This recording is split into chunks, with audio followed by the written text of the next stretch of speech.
Assalamu alaikum, and welcome to the English podcast with Dr. Maqsood Azeemi, which was held on 26 December 2025. Welcome to the deep dive. Today, we're really getting into some profound spiritual and scientific concepts, dissecting a fascinating discussion with Dr. Saab. Our mission today is to really unpack 4 central pillars of what you could call spiritual science.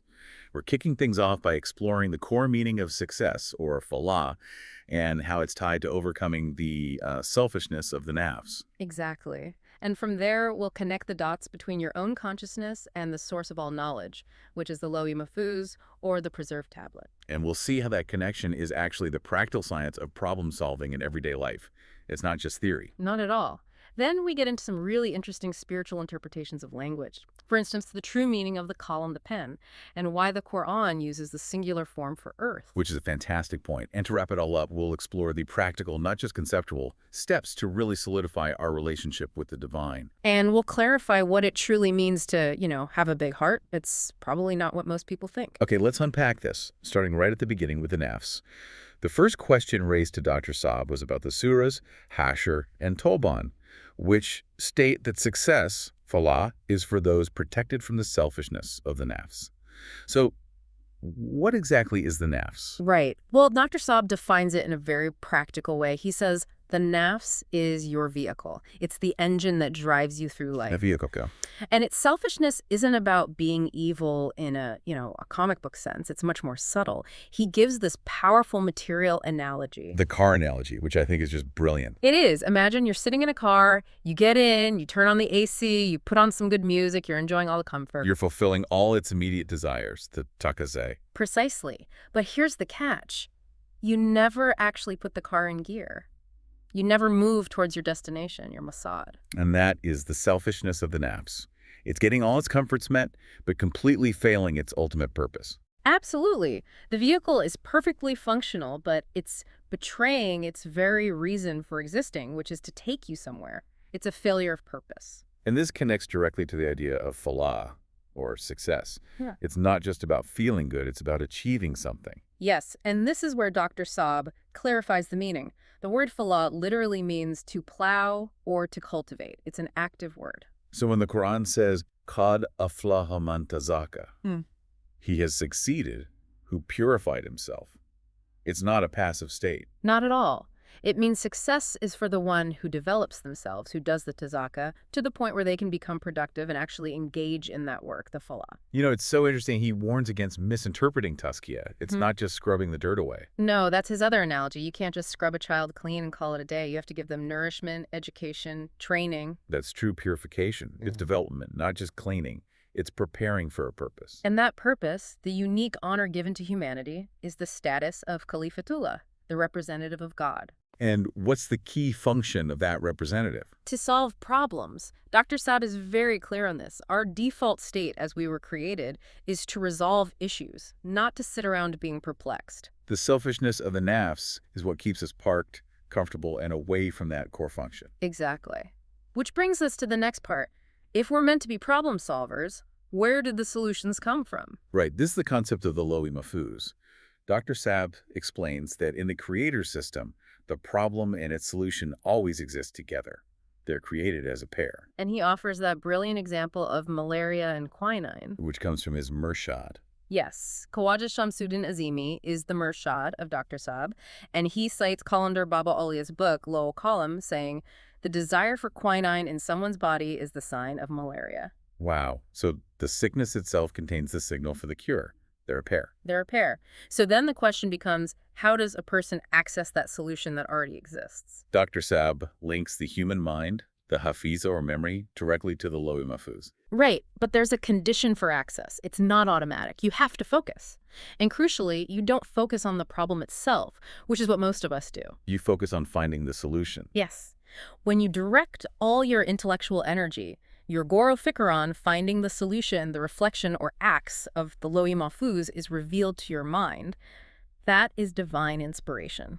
So the Nafs resist this because it's just hard work. It's intellectual effort. It is. The selfishness of the Nafs wants to keep you in your comfort zone. It discourages the mental strain needed to find a solution.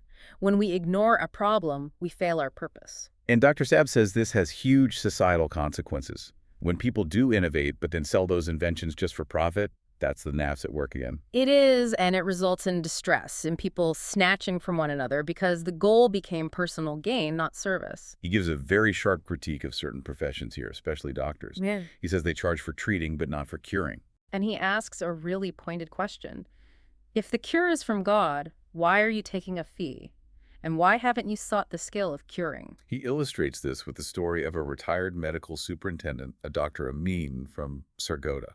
A powerful anecdote. Dr. Amin contacted Dr. Saab and admitted that in his entire long career, he had only ever treated people. He'd managed symptoms but never truly cured them. And Dr. Saab offered him a path to that skill. Chromopathy. Yes, a science that Khawaja Shamsuddin Azeemi is the Murshad of Dr. Saab, and Khawaja Shamsuddin Azeemi revealed, it's not magic, it's science. How does it work exactly? In essence, it involves using the specific frequency of colors to directly activate the body's chromosomes. It's like a tuning fork for your cells. So you're reactivating the body's own healing mechanisms. Exactly, which leads to a true foundational cure, not just temporary symptom relief, but of course there's resistance. These established medical community, right, because they fear losing income if simple methods like his blue light bulb analogy are revealed. It's the institutional form of the Nafs selfishness. Wealth worship, dalet parasti. But the solution to all these worldly fixations, as he says, is simple. It is, as taught by Khawaja Shamsuddin Azeemi, is the Murshad of Dr. Saab. If you start worshipping Allah parasti, all the other worships just fall away. Your focus shifts. It's all about focus. Which brings us back to the internal struggle. Dr. Saab says right now, for most people, the mind has made the body its horse. Yes, driving it according to its own whims and desires. That is the selfishness of the Nafs in action. So the solution, drawn from the Quran, is profound. You have to reverse this dynamic. The aim is to make the mind the horse of the soul, the ruh. And if you can do that, Then the soul directs the mind, and the body just automatically follows. Your actions start to align with your higher purpose, and you overcome the resistance of the ego. it's a science, though. He's very clear on this. It's not superstition. Absolutely. He warns against that. It's like physics. You have to study, you have to honor the book, note the definitions, memorize the equations. You can't just ask for the knowledge to be blown onto you. And he says the teacher who fails to teach the science is also suffering from the selfishness of the Nafs. A very powerful point, which leads us to the language of the divine. Okay, yes, the third pillar. This starts with a linguistic puzzle. Why does the Quran use the plural for skies, Asman, but only the singular for earth, Ard? Dr. Saab uses an analogy here. He says, think of the word Fauj, army, or jungle. The words are singular, but they contain plurality. So even though the word Ard is singular, it could imply multiple earths. It could, and the creator hinted at that. But the singular usage is deliberate. Dr. Saab explains that every sky, every level of consciousness, has its own display, its own screen. But all 7 of those levels of consciousness Are ultimately displayed on one single screen, our physical reality, the human body. So Ard is singular because it's the one unified place where everything manifests. Precisely. Khawaja Shamsuddin Azeemi is the Murshad of Dr. Saab, and citing Kalendar Baba Alia, he says every physical object, a fly, a rose, is a screen, a 6-dimensional display. The singular Ard forces us to see the unity behind all these separate screens. That's a deep concept. And it connects to the next piece of language, the kalam, the pen. Right. So here's the interesting part. The prophet, peace be upon him, used a seal to sign letters, not a pen. Why? Dr. Saab's Murshad provided the wisdom on this. Yes, Khawaja Shamsuddin Azeemi is the Murshad of Dr. Saab, and he stated it was a conscious choice to make it clear that the prophet was never the student of any human. It emphasizes the direct divine source of his knowledge. So if he didn't use a physical pen, what is the kalam mentioned in the verse, Alamal insana bil kalam? We taught man by the pen. The physical pen is just a symbol, a limited material meaning. Dr. Saab clarifies that the true kalam is tawaju. Which means attention, focus. That's it. When you focus your attention, you receive information. The mind processes it into knowledge. That focus is the pen. He even says the physical pen, when focused to a point, acts like a convex lens, concentrating energy. A beautiful physical metaphor for a metaphysical process. The act of focus concentration is the real kalam, and the ultimate pen is held by the one who holds the book, al-kitab. This makes so much sense of poetic inspiration, or Ahmad. Poets say they can't write without it. Dr. Saab asks a fundamental question. What's the source? The writer or the information being written? It has to be the information system, the idlot. Of course. Information spreads via waves, and the mind is an antenna. Ahmad is simply the poet unconsciously tuning their antenna to that source. And then that raw information is shaped by their own mental framework. Yes, their knowledge of meter, rhythm, rhyme bar, azan, kafiya, radif. If they stick to those rules, it becomes poetry, Sherry. If they don't, it's just prose, nasar. But he says this is actually a limitation. A huge limitation. The spiritual path opens doors to reality. The poet, by focusing on rhyme and meter, is only peeking through a small crack, a razan. Their mind is confined by those rules, so they can't reach the ultimate reality. And that's why the Quran cautions against following poets who wander in valleys. It's a metaphor for being trapped in the valleys of their own mental framework. Amazing. Okay, let's bring this all home with the final section. A very practical phrase people use all the time. Have a big heart. Or Dil Barakaro. Right, and Dr. Saab immediately presents this compelling duality. Medically, a big heart is a disease. Infarction, it's a sickness. So if we take it literally, it's a bad thing. A very bad thing. So the spiritual or societal meaning has to be something else entirely. It means to accommodate others. To make space for them. Like telling a child to accommodate their sibling, it's necessary for everyone's development. The key insight here is that a true big heart actually means a big mind. You're expanding your consciousness, not your cardiac muscle. You're expanding your capacity to understand and tolerate. Which is the perfect lead-in to the final point. How do we actually solidify our friendship with the divine? Khawaja Shamsuddin Azeemi is the Murshad of Dr. Saab, and he taught a very simple principle for this. So simple and so powerful.